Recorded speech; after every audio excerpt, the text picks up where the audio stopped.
जाते थे, उसके अंदर एसी के जितने भी कंपोनेंट्स होते हैं उनकी डिटेल्स लिखते थे कि इसका लेंथ इतना है, इसके कंप्रेसर का जो पता नहीं, मैं फिर भूल गया, पढ़ा तो था, मैं फिर से भूल गया कि क्या चीज होती है। कंप्रेसर की जो वोल्टेज होती है, शायद वोल्टेज होती है कंप्रेसर की, कितने वोल्टेज पे चलता है, वो सब लिखते थे।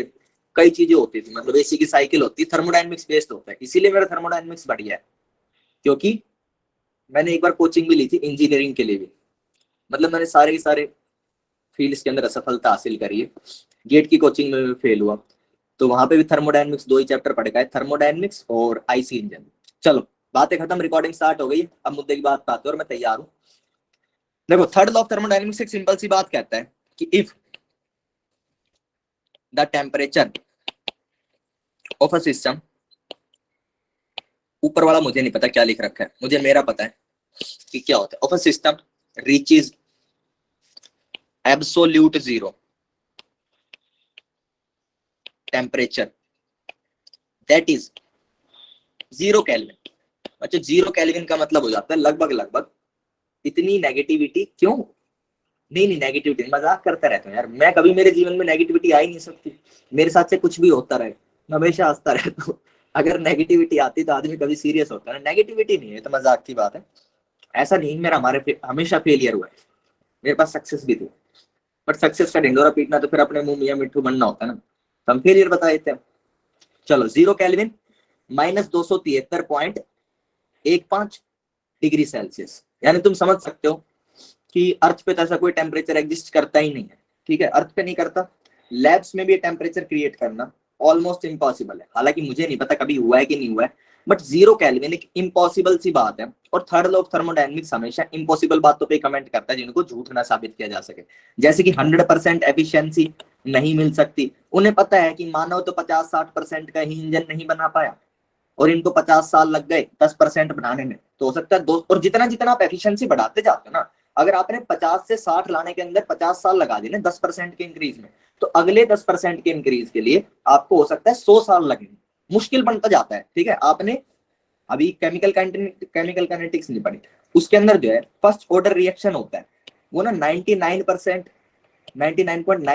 कंप्लीट हो जाता है, और उसे यहां से 100% होने में इनफाइनाइट टाइम लगता है। ठीक है, और जब ये 0 से चलेगा तो पहले 50 बहुत जल्दी कवर कर लेगा, यानी जैसे जैसे आगे जाता जाएगा बहुत धीरे होता जाएगा। ठीक है, तो ऐसा ही होता है एफिशिएंसी इंक्रीज होने में, एफिशिएंसी इंप्रूव करना कोई मजाक नहीं है। ठीक है, मतलब बिलियंस ऑफ डॉलर्स लगते हैं, लोग इंजन की एफिशिएंसी इंप्रूव कर रहे थे अब से पहले तक, लेकिन अब तो इलेक्ट्रिक व्हीकल आ गए, सारा खेला खत्म हो गया। इलेक्ट्रिक व्हीकल आएंगे और जो हमारे आईसी इंजन होते हैं, पेट्रोल इंजन डीजल इंजन, ये सब गायब हो जाएंगे अगले 10 साल के अंदर, ये सब गायब हो जाएंगे। तो अगर आप लोग 2023 में पेट्रोल की गाड़ी लेने का सोच रहे हैं तो कृपया ना ले, सेकंड हैंड ले ले, क्योंकि फिर वो उसके पैसे पूरे नहीं होंगे। 10 साल के बाद इलेक्ट्रिक व्हीकल आ जाएंगे और मे भी बैन भी करना शुरू करते, जैसे दिल्ली के अंदर ना डीजल कार्स बैन कर दिए कि 10 साल से ज्यादा नहीं चलेंगी, पहले 15 साल टाइम होता था। तो अगर इलेक्ट्रिक पे लोग स्विच करने लग गए, क्योंकि लोग तो ऐसे होंगे जो इस चीज को देख चुके, पुरानी गाड़ी चला रहे हैं कि ठीक है देख लेंगे, थोड़ा टाइम काट लेंगे, जब इलेक्ट्रिक व्हीकल मतलब खरीदने लायक होंगे, अभी बहुत महंगे हैं, तो जब नॉर्मल मिडिल क्लास आदमी के हाथ में आ जाएंगे तो इलेक्ट्रिक व्हीकल स्विच कर लेंगे लोग। अब 100% एफिशिएंसी के मामले में तो अब वैसे भी आदमी कोशिश नहीं करने वाला, मतलब और चीजों में करेगा। आरएसी जो रेफ्रिजरेशन वगैरह होते हैं इनके अंदर चलेगी, लेकिन जो बाइक वाले इंजन थे और गाड़ी वाले पेट्रोल डीजल थे, इनसे तो खेला खत्म हो चुका। तो थर्मोडायनेमिक्स हमेशा ऐसी बातें करता है जिनको रॉन्ग प्रूव करना पॉसिबल सा नहीं लगता। अब किसी ने कह दिया कि 0 केल्विन के ऊपर आपकी एंट्रोपी जो है 0 हो जाएगी, एंट्रोपी विल बी 0। एंट्रोपी 0 का पता क्या मतलब है? सब कुछ रुक जाए। एंट्रोपी का मतलब होता है चीजों की मूवमेंट, रैंडमनेस, डिसऑर्डर। ठीक है, ये कह रहे हैं एंट्रोपी ही 0 हो जाएगी 0 केल्विन के ऊपर। अब ना किसी ने जंगल, वो ना क्या कहावत होती है, जंगल में मोर नाचा किसने देखा, ना ही कभी 0 केल्विन प्रूव होगा और ना ही एंट्रोपी 0 होगी। तो हमने कहा ठीक है मान लेते हैं, तुम कह रहे हो बड़ा आदमी, किसी ने जिसने भी थर्ड लॉ ऑफ थर्मोडायनेमिक्स दिया होगा उसकी बात मान ली कि 0 केल्विन के ऊपर 0 एंट्रोपी हो जाती है। अब देखो इससे एक फार्मूला और निकाल लेते हैं कि अगर हमने 0 एंट्रोपी बोल दी तो डेल एस क्या होता है बच्चों? डेल एस होता है डी क्यू बाय टी का इंटीग्रल। ठीक है, सही बात। Yes sir. टी इनिशियल से टी फाइनल, सही बात। Yes sir. अब देखो क्या करो, मैं टी इनिशियल को क्या कहना चाहता हूँ, 0 केल्विन बोल दो, और टी फाइनल वट एवर कोई एक टेम्परेचर बोल दो, जिसके ऊपर हम क्या करेंगे, हम किसी भी सब्सटेंस की टी टेम्परेचर के ऊपर एंट्रोपी चाहते हैं। ठीक है, संध्या कहाँ चली गई थी? संध्या, समझ आया है कि बीच में अभी अभी वापिस आया हो? सर मेरे नेटवर्क इशू हो रहा है, इस वजह से बार बार लेफ्ट हो जा रहे अच्छा, हैं। मैंने इतनी सी बात बोली है, बीच में कहानियां ही सुनाई है कि अगर हमारा टेम्परेचर 0 केल्विन हो जाए तो एंट्रोपी 0 हो जाएगी, सारी चीजें रुक जाएंगी। ठीक है, इतना बोला, ये थर्ड लॉ ऑफ थर्मोडायनेमिक्स का स्टेटमेंट है। उसके बाद मैंने कहा है कि del S equal D Q reversible by T का इंटीग्रल होता है टी इनिशियल से टी फाइनल तक। मैंने कहा कि टी इनिशियल को 0 केल्विन मान लो, T final equal T temperature. T temperature क्या है कि मेरे को किसी भी सब्सटेंस का, मान लो एक गैस भर रखी है मैंने, कोई भी गैस है, मुझे इसका टी टेम्परेचर के ऊपर एंट्रोपी एस का वैल्यू चाहिए। ठीक है, आपने देखा होगा हम एस को कैसे निकालते हैं, N into S naught. Book के अंदर स्टैंडर्ड एंट्रोपी लिख रखी है, उससे उसके मोल्स का मल्टीप्लाई कर लेते हैं और टोटल एंट्रोपी आ जाती है। कोई फॉर्मूला नहीं हमारे पास टोटल एंट्रोपी का, अब तक नहीं था।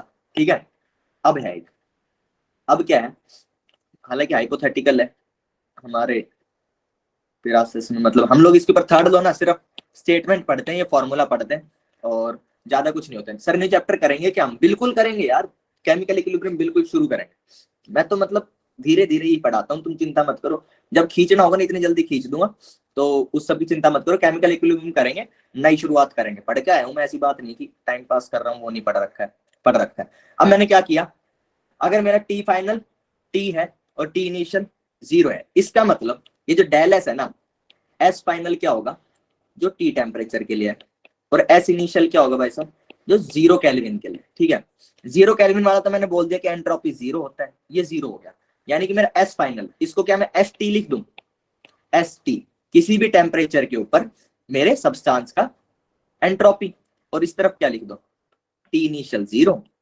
T final T, D Q reversible by T. ये फॉर्मूला हो गया आपका एंट्रोपी कैलकुलेट करने का किसी भी सब्सटेंस की टी टेम्परेचर के ऊपर। बोलो जी, समझ आया? Yes sir. कुछ भी नहीं है, नकली बात है, सिर्फ एस इनिशियल को 0 कर देंगे, 0 केल्विन लिख के, और खेला खत्म। तो चलो, सबको समझ आ गया ना भाई? किसी को डाउट हो तो बोल देना।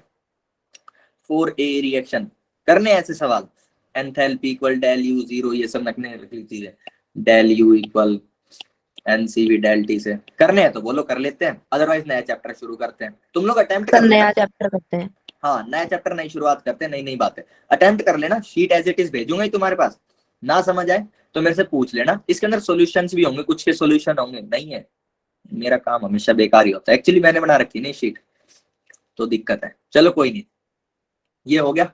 अब नए चैप्टर की बात करते हैं, इक्विलिब्रियम। देखो कितनी प्यारी शीट है, मैंने नहीं बनाई इसलिए।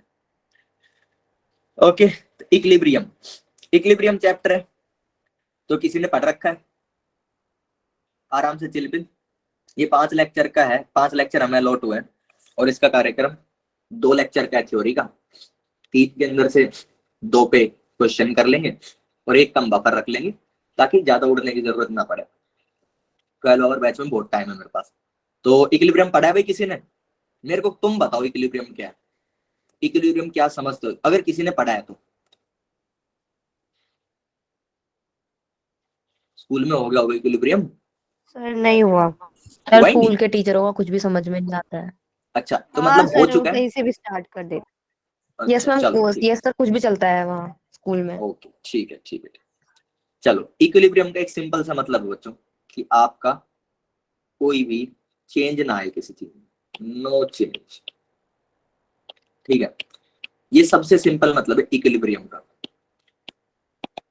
आपका इक्विलिब्रियम आपको फिजिक्स में भी मिलेगा, केमिस्ट्री में भी मिलेगा। ठीक है, फिजिक्स में जनरली इक्विलिब्रियम कब बोलते हैं, जब एफ नेट आपका 0 हो जाए। केमिस्ट्री में कब बोलते हैं, जब आप कंसंट्रेशन ऑफ सब्सटेंसेस कांस्टेंट हो जाए। ठीक है जी, ये है इक्विलिब्रियम का सिंपल सा मतलब, कि अगर आपका एक रिएक्शन है A प्लस बी से C, ठीक है, आपका ये रिएक्शन होना चाहिए। आपने अपने बीकर के अंदर A+B डाला, ठीक है, उनसे C बनना शुरू हुआ। थोड़ी देर बाद अब ये रिएक्शन आगे नहीं बढ़ेगा। मान लो आपने, ऐसे लिखते हैं इसको, इसके कितने लिए, 2 मोल्स लिए, ठीक है, इसके 2 मोल्स लिए, और ये तो शुरू में 0 था, ये इनिशियल कंडीशन, ठीक है। एट टी टाइम इसके अंदर से मान लो 0.5 मोल रिएक्ट कर गए, और बी के अंदर से कितने रिएक्ट कर गए, इसमें से भी 0.5 मोल। तो सी कितना बनेगा, सबसे पहले तो मुझे ये बताओ। 0.5 मोल। सब लोग बताएंगे कि सी कितना बन जाएगा। हाँ बिल्कुल, नेट फोर्स जब 0 होती है तो फिजिक्स में बोल देते हैं। एक्चुअली तो फिजिक्स केमिस्ट्री जुड़े ही हुए हैं। पहले तो मुझे ये बताओ इसके अंदर से सी कितना बनेगा, क्योंकि यही करना है तुम्हें थर्मोडायनेमिक्स इसमें, इक्विलिब्रियम में। भाई ए और बी थे और सी बनाते हैं, इनके कोफिशिएंट देखो। इसका क्या मतलब है, इस रिएक्शन का मतलब है कि 1 मोल ए 1 मोल बी के साथ रिएक्ट करेगा तो 1 मोल सी बनाएगा। यदि 2 मोल ए 2 मोल बी के साथ रिएक्ट करेंगे तो 2 मोल सी बनाएंगे। तो मैं कह रहा हूं कि मैंने शुरू में जितने भी मोल्स लिए इसको मत देखो, मेरे रिएक्ट कितने कर गए। मैं कह रहा हूँ 0.5 मोल्स रिएक्ट कर चुके हैं किसी टाइम टी तक, ठीक है, और 0.5 ए के रिएक्ट करें और 0.5 ही बी के रिएक्ट करें, तो सी कितना बनेगा भाई बताओ। 0.5 सर 0.5, ठीक बात। ये किसी टाइम टी का सिचुएशन हो। अब मैं कहता हूं किसी टाइम T2 के ऊपर 2 माइनस एक्स बन गया है और 2 माइनस एक्स बन गया, तो ये भी x बन गया होगा। और मैं कहता हूं यहाँ पे इक्विलिब्रियम आ गया, ठीक है। अब तक क्या हो रहा था, किसी टाइम के ऊपर ये 2 माइनस 0.2 होगा, 2 माइनस 0.2 होगा, और ये कितना होगा 0.2। तो इसकी कंसेंट्रेशन बढ़ी, ठीक है। ये कितना था 1.8, अब कितना हो गया 1.5। इसकी कंसेंट्रेशन नीचे आने के ऊपर यहाँ पे इंक्रीज और यहाँ पे डिक्रीज। यानी सर एक टाइम तो ऐसा था जब मेरे रिएक्टेंट्स जो है वो डिक्रीज हो रहे थे और जो मेरे प्रोडक्ट है वो इंक्रीज हो रहे थे, लेकिन जब इक्विलिब्रियम आएगा तब ये कांस्टेंट हो जाएंगे। अब जितने रिएक्टेंट पड़े हैं ना 2 माइनस एक्स जो भी है, एक्स की वैल्यू मान लो तुम 1 मोल मान लो, तो आपके पास अब क्या बच गया, आपके बीकर के अंदर 1 मोल ए बच गया, 1 मोल बी बन गया और 1 मोल सी बन गया। ये जो सिचुएशन आ जाएगी बच्चों, ये है इक्विलिब्रियम।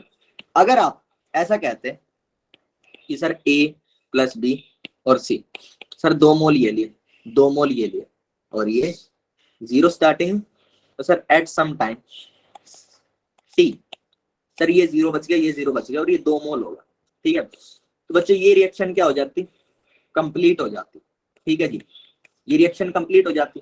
लेकिन यहाँ पे जो मेरी रिएक्शन है ये कंप्लीट नहीं हुई, ये बीच में रुक गई, इक्विलिब्रियम आ गया। तो इसके अंदर जो साइन है वो ऐसा आ जाएगा,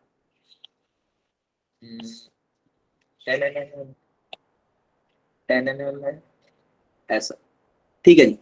ऐसा टाइप का जो रिएक्शन होता है वो कहलाता है रिवर्सिबल रिएक्शन, जिसके अंदर हमारा इक्विलिब्रियम आ जाएगा। और जो ऐसा टाइप का होता है ये होता है इरिवर्सिबल रिएक्शन, ठीक है। अभी समझाऊंगा कि रिवर्सिबल और इरिवर्सिबल क्यों है, रिवर्सिबल और इरिवर्सिबल। अब देखो रिवर्सिबल इरिवर्सिबल यहाँ लिख रखा है, शीट पढ़ लेना, मैं शीट के हिसाब से नहीं पढ़ा, जो मुझे आता है वो पढ़ा रहा हूँ और शीट भी कवर होती जाएगी।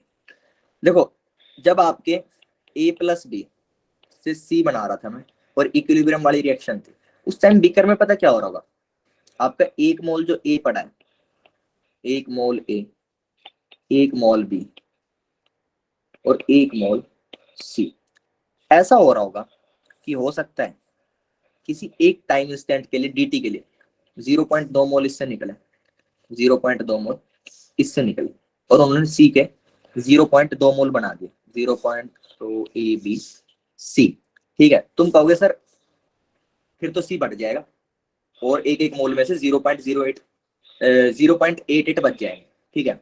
मैं कहता हूं जब इक्विलिब्रियम होगा ना तो तुमने यहां से क्या किया, 0.2 मोल C बढ़ाया, ये 0.2 मोल C इस 1 मोल के अंदर से C आएगा और वो वापस ए प्लस बी में टूट गया है, ये वापस इनके 0.2 मोल क्रिएट कर देगा, 0.2 मोल। ठीक है, इसका क्या मतलब हुआ, तुम्हारा रिएक्शन अब भी चल रहा है, ए प्लस बी से सी बन रहा है, बिल्कुल बन रहा है, लेकिन जिस स्पीड से अगर 0.2 मोल सी में जाते हैं उसी स्पीड से आपका सी भी वापिस ए प्लस बी में आ रहा होता है। ठीक है, समझ आ रहा है कि क्या हो रहा है। अब जो है जितने ए और बी खर्च हो रहे हैं उतने ही ए और बी साथ साथ बढ़ते भी जा रहे हैं, जितना सी बढ़ रहा है उतना ही सी खर्च भी होता जा रहा है। कुछ समझ आया? नहीं आया सर तो एक बार बेझिझक रिपीट कर बोल, दो। एक बार रिपीट करो। देखो बेटा क्या हो रहा है, शुरू में क्या था, जब भी रिएक्शन शुरू हुआ ना तो ए प्लस बी से सी बन रहा था, 1 मिनट में मान लो 1 मोल ए और 1 मोल बी रिएक्ट होते थे और 1 मोल सी बनाते थे, सिर्फ ये वाली रिएक्शन चल रही थी। मैंने कहा जब इक्विलिब्रियम आया ना, जब इक्विलिब्रियम आया, एट इक्विलिब्रियम, कैमरा वैमरा सब क्या है ना, थोड़ा सा स्क्रीन हिलाते, वेबकैम बंद हो जाता। एट इक्विलिब्रियम, स्क्रीन तो दिख ही रही होगी, एट इक्विलिब्रियम मैं कहता हूं कि 1 मिनट के अंदर इक्विलिब्रियम के टाइम पे अब कुछ ना कुछ सी बन चुका होगा, ये पहले 1 मिनट के अंदर अगर 1 मोल सी बन गया, मैं मान रहा हूं एट इक्विलिब्रियम के टाइम, और ये टोटल मान लो 100 मोल्स थे, ठीक है, 100 मोल्स, तो मैंने कह दिया इक्विलिब्रियम के समय ऐसा हो रहा होगा कि ये 70 मोल बचे होंगे, 70 और ये 30 बचे होंगे। मैं कहता हूं इक्विलिब्रियम के समय के ऊपर 1 मिनट के अंदर मान लो पहले एक एक मोल ए और बी रिएक्ट करके सी बनाते थे, अब कह दो 0.5 ए प्लस 0.5 बी, ये मिलके 1 मिनट के अंदर 0.5 सी बना देते। ठीक है, और साथ में एक और चीज हो रही होती, 0.5 सी है ना, वो वापस से टूट के बैकवर्ड डायरेक्शन में जाके इतना ही ए और बी बना देते। इस वाली साइड क्या हुआ, लेफ्ट हैंड साइड के ऊपर जितने ए और बी खर्च हुए, ए एंड बी खर्च हुए, राइट हैंड साइड के ऊपर उतने ही ए एंड बी बन गए। अब बताओ जितने खर्च हुए उतने ही बन गए, तो क्या इसके अंदर जो बीकर है ए प्लस बी की कंसेंट्रेशन कभी बदलेगी? इसने पूछा था, मुकुल ने पूछा था, यस सर। तुमने पूछा था ना, दोबारा बताओ क्या इसके अंदर जितने ए बी खर्च हुए उतने ही ए बी बन गए, तो क्या ए बी की वैल्यू मोल्स की चेंज होगी?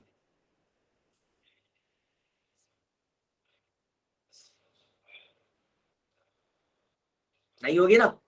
ठीक है, इक्विलिब्रियम के ऊपर यही हो रहा था। अच्छा, जितना सी बना था उतना ही मैंने खर्च दिया, उतना ही खर्च दिया।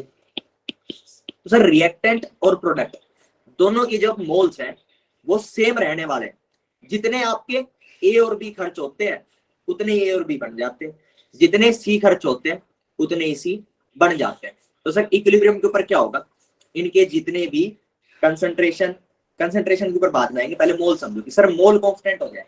अब देखो कंसंट्रेशन क्या होता है, कंसंट्रेशन मोलैरिटी याद है किसी को, मोलर कंसेप्ट में से, मोल कंसेप्ट में से?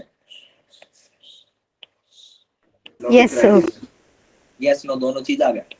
अच्छा, तो देखो केमिकल के अंदर जो है मोलैरिटी ज्यादा यूज करने वाले हैं। ठीक है, मोलैरिटी जो होता है वो मोल्स बाय वॉल्यूम होता है। ठीक है, number of moles per 1000 ml solution, solvent solution, यानी आप पे एक बीकर पड़ा हुआ है 1 लीटर का, ठीक है, उसके अंदर जितने भी number of moles of solute, जो चीज आपने मिक्स करी है, जिस चीज आप ए और बी को ही देखने वाले हो क्योंकि वही आपके रिएक्टेंट, और आप सी को देखने वाले हो, वो प्रोडक्ट है। ठीक है, पानी पड़ा हो उसको नहीं देखने वाले, अंदर क्या आपका टोटल वॉल्यूम 1 लीटर है। तो आप अगर मोलैरिटी लिखना चाहोगे कि मोलैरिटी ऑफ ए क्या हो जाएगी भाई साहब, मान लो मोल्स ए है, moles of A equal 2 moles है, इक्वल 2 मोल्स। इसकी टोटल वॉल्यूम कितनी है? 1 लीटर लिख लो या 1000 ml लिख लो, एक ही बात है। ये जो वैल्यू आएगी, ठीक है, अगर आप ml में लिखोगे तो आप 1000 ml के ऊपर कितने मोल्स हैं ये लिखोगे, 1000 ml पे कितने मोल्स हैं। और अगर आप लीटर में लिख रहे हो तो 1 लीटर पे कितने मोल्स हैं, उतना मोलर इसका कंसेंट्रेशन हो जाता है, ठीक है। मोलैरिटी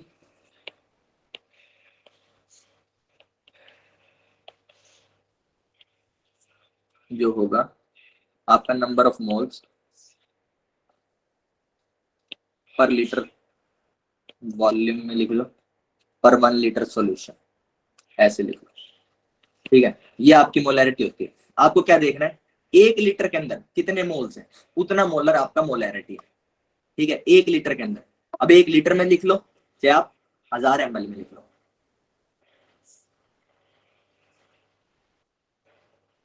समझ में आ रहा है? Yes, sir. ठीक है। अब आप इसको क्या करो, अगर आपको मोलैरिटी का सिंपल फॉर्मूला लिखना है, मोलैरिटी का फॉर्मूला तो बता सकता है मेरे पास क्या है? मोलैरिटी का फॉर्मूला किसी को याद है? ये किसने बोला था? नंबर ऑफ किसे मोल्स याद? In solute. Number of moles in solute, वो तो मैंने लिख दिया, वो मैंने तुमको समझाने के लिए लिखा है कि 1 लीटर के केस के अंदर मोलैरिटी ऐसे आती है। अगर मान लो मेरे पास वॉल्यूम 2 लीटर है तो एक जनरल फॉर्मूला बनाना पड़ेगा ना, वो क्या आएगा?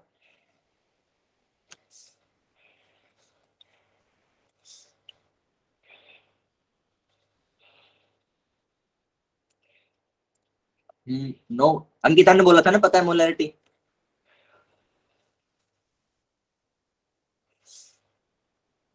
नहीं सर, मैंने नहीं बोला था। अच्छा चलो, in litre equal n by V in ml into 1000, ये फॉर्मूला है, इसको आप आंख बंद करके यूज कर सकते हो। n equal moles, v equal volume. Answer किस में आएगा? मोलार में आएगा, ठीक है जी, समझ गए? तो एक क्वेश्चन बता दो मुझे,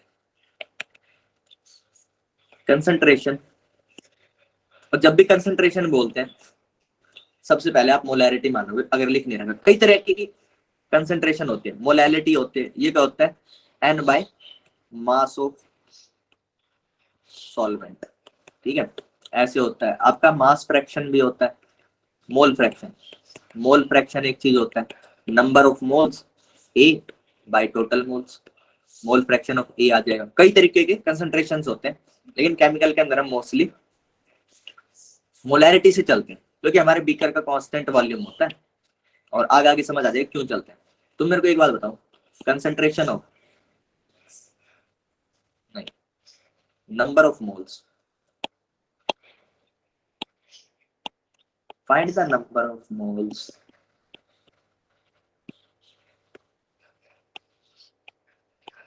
in 17 liter solution of 5 molar number of moles of Na plus in solution of 5 molar NaCl। ये बताओ मुझे क्या चाहिए? N NaCl, N Na plus only, NaCl नहीं चाहिए। करो भाई कैलकुलेट।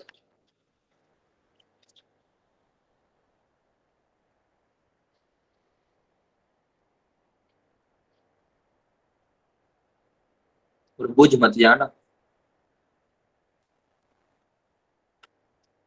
ऊपर फॉर्मूला भी लिख रखा है।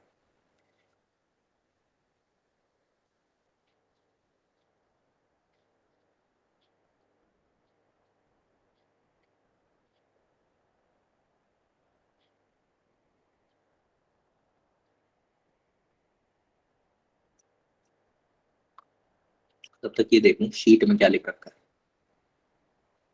ताकि सारी चीजें कवर हो जाए।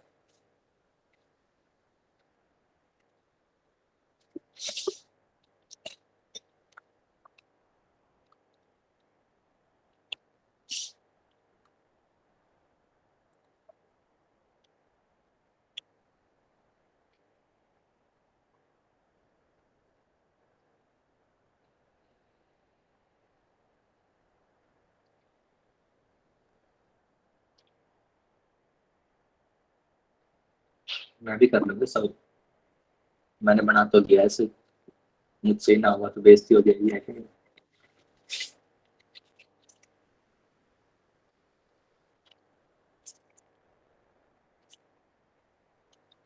परसों तुम थर्मोडायनामिक्स सवाल तो फोड़े जा रहे थे नीट के, मेरे जैसे बनाए हुए सवाल तुमसे काहे इतना टाइम ले रहा भाई।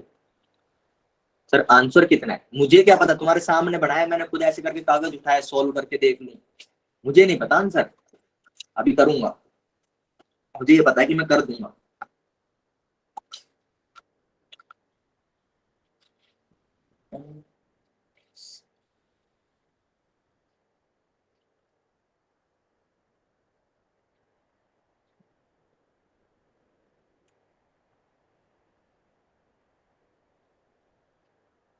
पाँच मिनट, वॉल्यूम 17 लीटर 17.85। चलो मेरा तो आ गया, अब बताओ।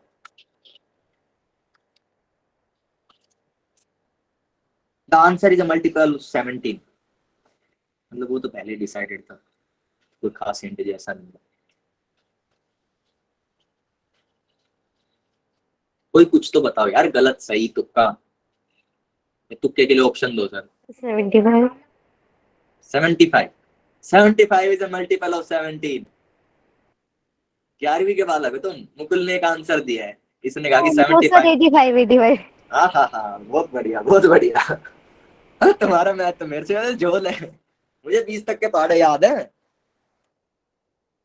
पहाड़े पता है पहाड़े क्या होते हैं? सर नहीं, हमने टेबल्स याद नहीं किए थे मल्टीप्लाई सर करने के। टेबल। टेबल्स, चलो ये तो शुक्र है। पता नहीं कौन सी क्लास थी, कैटलिस्ट की क्लास थी, मैंने पूछा कि यार मैं हिंदी में बोल देता हूँ मतलब नंबर वगैरह कि 30 35 तुम्हें समझ आता है, तो 5 6 लोग उठ के आए कि सर हमें नहीं आता, ये इंग्लिश में बोला करो, 35 नहीं समझ में आता, 35 बोलो। सर यार मुझे भी बड़ा नहीं आता। खतरनाक। तुम्हें भी नहीं आता? No sir. बचपन से इंग्लिश मीडियम पढ़े नो हो? सर मुझे भी नहीं आता। Yes ma'am. नहीं सर, आ जाता है। यार आना चाहिए, यस इतना तो सर। सीख लो। सर सर आ अरे 10th तक तुम्हारी इंग्लिश मीडियम।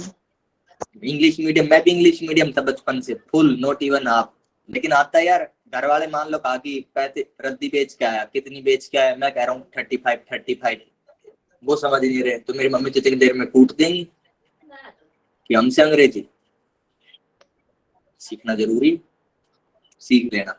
चलो उत्तर बताओ तुम। मुकुल ने आंसर दे दिया 85।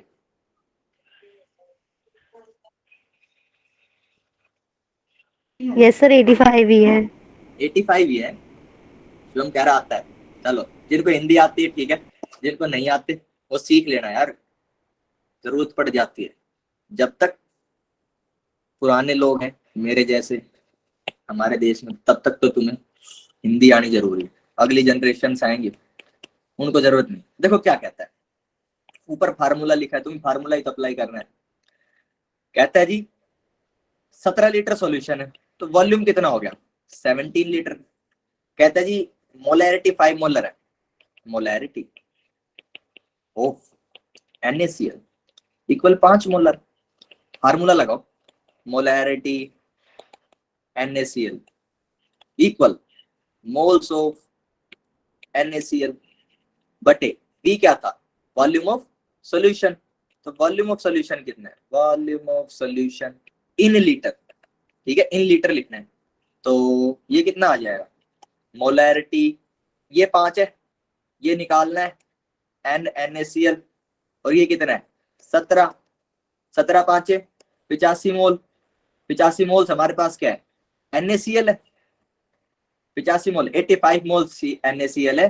तो यहाँ पे ऐसे करके बड़ा लिखेंगे कि moles Na plus equal moles NaCl। तो ये कितना है? 85। तो moles NaCl Na plus equal 85 moles. बोलो भाई, समझ आया?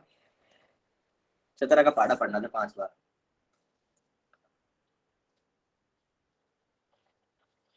अरे बताओ, तुम DPS फरीदाबाद में, तुम्हारे यहाँ पे पैसे का चक्कर था ना, इसलिए तुम लोग देर नहीं कर पाए, हमारे यहाँ पे कुटाई का चक्कर था। मैं भी बढ़िया मतलब अंग्रेजी माध्यम टाइप के स्कूल में पढ़ा हुआ था, और हमारी प्रिंसिपल जब तक दिन में 10 बच्चों को मतलब मौत ना दिखाते तब तक वो घर नहीं जाते थे, तो 10 बच्चे तो उसके रोज हो जाते थे आराम से।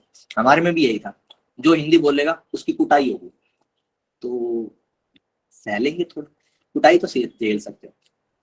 हमारी प्रिंसिपल को तुम्हारे स्कूल से आइडिया लेना चाहिए था कि फाइन लगाओ इन पर। 85, शाबाश। अच्छा, सवाल समझ में आया? सर बहुत इजी था। इजी था ना? 17 50 85, कितना सिंपल था। चलो अब चलते हैं कि ऊपर क्या क्या था स्लाइड में, वो देख लेते हैं, तो कुछ ना कुछ तो छूटा होगा, मैं तो रैंडमली पढ़ा रहा हूँ। अच्छा जी, इक्विलिब्रियम। इक्विलिब्रियम का मतलब है कि आपका जो भी अपना सिस्टम है उसके ऊपर, फिजिक्स के वाले इक्विलिब्रियम की बात करते हैं, फिर केमिकल वाले की करेंगे। फिजिक्स कहता है इक्विलिब्रियम मतलब, फिजिक्स में दो तरीके के इक्विलिब्रियम होते हैं, translational equilibrium, rotational equilibrium. Translational कहता है एफ नेट इक्वल 0 होना चाहिए, और इसके लिए टॉर्क नेट इक्वल 0 होना चाहिए। इनका जो आंसर आता है, एफ नेट अगर 0 होगा तो आपका जो है सिस्टम या तो बी इक्वल 0 यानी कि रेस्ट पे होगा, या फिर uniform motion. Uniform uniform motion. और यूनिफॉर्म का मतलब हो जाता है बी इक्वल कांस्टेंट, ठीक है, अगर ऐसा लिखे तो बी इक्वल कांस्टेंट, ठीक है। रोटेशनल की मैं बात नहीं कर रहा, रोटेशनल के अंदर वही हो जाएगा ओमेगा इक्वल 0, अभी तुमने रोटेशन पढ़ानी हो तो ये इस पे ओमेगा इक्वल कांस्टेंट, ठीक है। बच्चों ये वाला जो इक्विलिब्रियम का टाइप होगा ना, ये होता है स्टैटिक इक्विलिब्रियम। स्टैटिक इक्विलिब्रियम, इसके अंदर कोई मोशन नहीं है। और ये वाला जो होता है, ये होता है डायनेमिक इक्विलिब्रियम। क्या समझे? कि अगर नेट तो आपका 0 मिल रहा है, फोर्स जो आपका नेट 0 है, उसकी वजह से या तो बॉडी बिल्कुल रुकी हुई होगी, या फिर उसको कुछ वेलोसिटी से मूवमेंट होगी, लेकिन वो जो वेलोसिटी वो कांस्टेंट रहेगी। इसको केमिस्ट्री पे अप्लाई करते हैं, इसको यदि केमिस्ट्री पे अप्लाई करें तो स्टैटिक और डायनेमिक केमिस्ट्री में कैसे होंगे। मतलब स्टैटिक जो होगा केमिस्ट्री का, उसका ये मतलब है कि आपके a प्लस बी कॉन्स्टेंट है। ये कलर भी नहीं दिख रहा, कौन सा दिखेगा इसके ऊपर, ग्रीन दिखेगा, हाँ। a plus B equal constant और c इक्वल भी कॉन्स्टेंट, ठीक है। और अपने नोट साथ साथ बनाते रहना, वरना कहोगे a प्लस बी कौन थे। अगर इस शीट को 3 महीने बाद उठाओगे ना, तो नीचे लिख रखा है a प्लस बी कौन थे, और वो भी वर्बली बोल रखा है, अपने नोट्स अपने हिसाब से बना लेना, ठीक है। अब देखो इक्विलिब्रियम की शुरू में डेफिनेशन बता दी थी, थोड़ी सी मैंने कंसंट्रेशंस के बारे में बात कर ली थी। अब बता रहा हूँ डायनेमिक और स्टैटिक इक्विलिब्रियम क्या होता है। इसके केस के अंदर भी आपके ए और बी ना कांस्टेंट रहेंगे और सी भी कांस्टेंट रहेगा। फर्क क्या है, स्टैटिक इक्विलिब्रियम के अंदर कोई ए का बी में कन्वर्जन, ए प्लस बी का सी में कन्वर्जन नहीं होगा। और इसके अंदर क्या होगा, rate of A plus B to C equal क्या होगा, rate of C to A plus B. बोलो समझ आया? स्टैटिक जब इक्विलिब्रियम होगा तो चीज बिल्कुल रुकी हुई होगी। यहाँ पे जो इक्विलिब्रियम आ रहा है, डायनेमिक इक्विलिब्रियम जो मैंने आपको समझाया, उसके अंदर क्या हो रहा है, ए से बी, जो भी ए प्लस बी से जो सी बन रहा है वो भी बन रहा है, रुका नहीं है रिएक्शन, लेकिन दोनों डायरेक्शन के अंदर उसकी स्पीड सेम हो गई है, ठीक है। ये होता है डायनेमिक, यानी कि मोशन तो प्रेजेंट है लेकिन नेट कुछ नहीं मिल रहा, हमें नेट रेट ऑफ रिएक्शन नहीं मिल रहा किसी भी साइड। फिजिक्स से कंपेयर कर पा रहे हो? वहां पे क्या है, वेलोसिटी 0 हो जाएगी, यहाँ पे क्या है, नेट रेट ऑफ रिएक्शन 0 हो जाएगा। बोलो भाई, समझ में आ रहा है?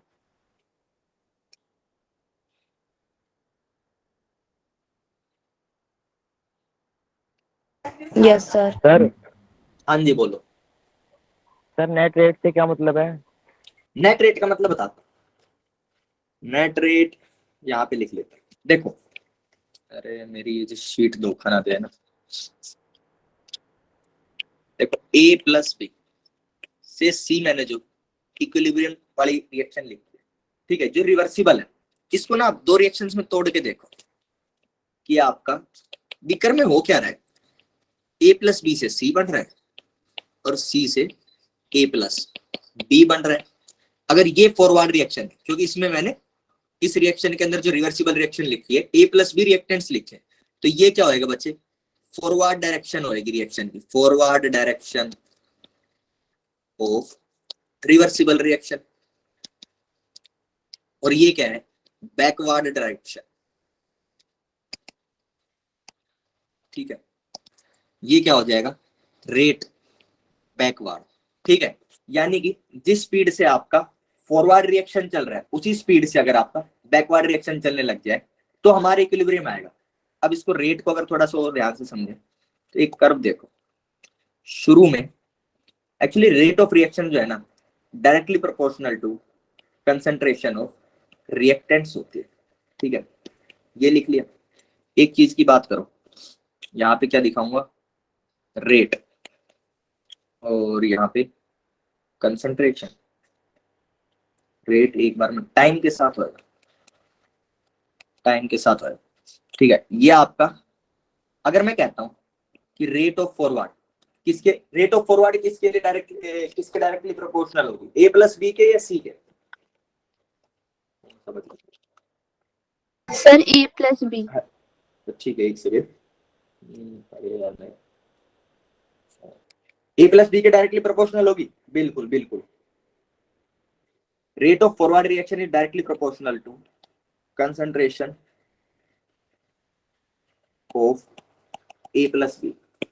ठीक है, रेट बैकवर्ड किसके डायरेक्टली प्रोपोर्शनल होगी, मुझे ये बताओ। सर सी के। सर सी। सी के होगी।